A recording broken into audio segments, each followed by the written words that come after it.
Yani ne çok uzak kalmalılar ne de çok böyle bağımlı olmaları gerekiyor. Belli bir dozun olması gerektiğini düşünüyorum. Yani bu devirde şimdi teknoloji devrinde olduğumuzu düşünüyorum. Net bir şekilde uzak kalmaları da normal değil bence. Böyle aşırı bir şekilde bağımlı olmaları da yani hoş bir durum olmayabilir. Aslında çocuk sahibi olsaydım daha net bir şekilde bir şeyler söylerdim ama bir eğitimci olarak ben de müzik öğretmeniyim. Çeşitli aktivitelere yönlendirebilirler. Örnek veriyorum hani bir enstrüman çalımı olabilir. Onun dışında herhangi bir spor aktivitesi olabilir. Çocukların küçük yaşlarda yönlendirilmesi ileriki hayatlarına etki edebilir her anlamda. Aile açısından da aslında hem çocuklarla hem de birebir aileler kendi aralarında örnek veriyorum işte film olabilir, tatil farklı bir etkinlik olabilir. En ufak örnek olarak hani izin gününde piknik olabilir. Bu şekilde aktivitelerin olması gerektiğini düşünüyorum. Mümkün olduğunca öncelikle uzak tutmaya çalışırdım. Tablet, televizyon, bilgisayar. Tabii ki de bir süre ayrılabilir ama kısıtlı bir süre olmalı bence. Daha çok spor aktiviteleri, müzik aktiviteleri, kendi bir çocuğum olsaydı herhalde bunlara yönlendirirdim. Kesinlikle sokağa bırakırdım. Evet, çıksın sokakta atsın enerjisini öyle gelsin çünkü biz öyle yapıyorduk. Evet. Ve ilgisi olduğu şeye yönlendirmeye çalışırdım.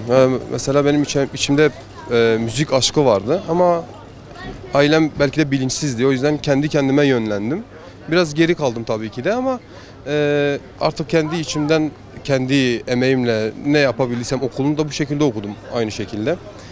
Çok farklı sektörlere kaydım ama sonradan tekrardan müziğe yöneldim. Bakardım çocuğumun ilgisi nedir? Spor mudur, tiyatro mudur, müzik midir? Buna göre bir yönlendirme yapardım ona. Kesinlikle bu bilincim var.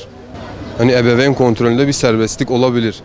Dedim ya sokağa bırakılır ama bir gözlem eşliğinde. Daha çok dışarıda zaman geçirmelerini sağlayarak, o da şu an günümüzün şartlarında bir şehirleşmenin vermiş olduğu çocuklar için büyük bir sıkıntı var. Yani oyun alanları eskisi gibi değil.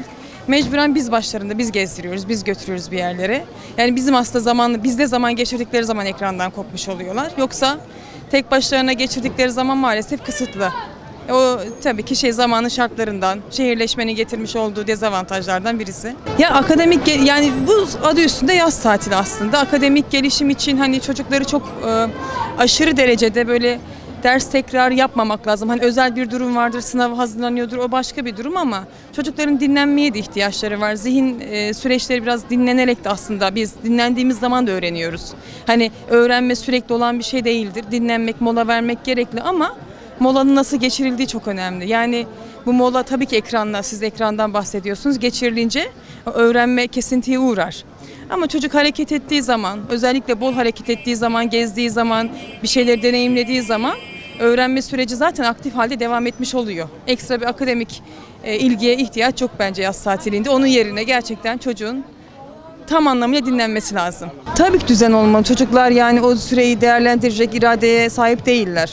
Yani irade dediğimiz kavram çocuklar için henüz gelişmemiş. 21 yaşında geliştiği söyleniyor şu an araştırmalarla. Yani çocukları öyle başıboş bırakmak da hele bu dönemde, bu zaman şartlarında çok akıllıca değil açıkçası. Hem ebeveyn olarak söylüyorum hem bunu bir öğretmen olarak söylüyorum.